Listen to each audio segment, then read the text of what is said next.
In normal day in college life. So guys मैं जा रही हूँ अपने कॉलेज के शेड्यूल के हिसाब से, अब हमें क्लास अटेंड करना है। और अभी बहुत ठंड हो रही है, यहाँ की ठंड का कोई भरोसा नहीं है।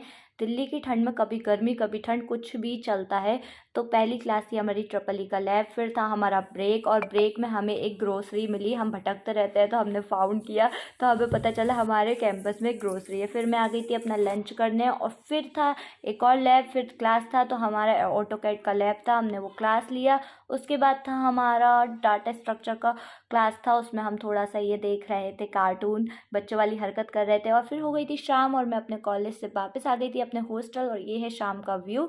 और उसके बाद मैंने अपना कपड़े वगैरह ड्रेसअप चेंज किया। उसके बाद मैं गई थी मैस में, और भारी भरकम लाइन लग रही थी। अभी आप देखिएगा कितनी अच्छी लाइन लग रही थी मैस में, और आधी कम हो गई थी जब तक मैं पहुंची थी। जब तक तो फिर हमें खाना, बहुत तेज भूख लग रही थी, फिर हम उस लाइन में लगे। उसके बाद हमने खाना खाया, और फिर हम गए सीढ़ी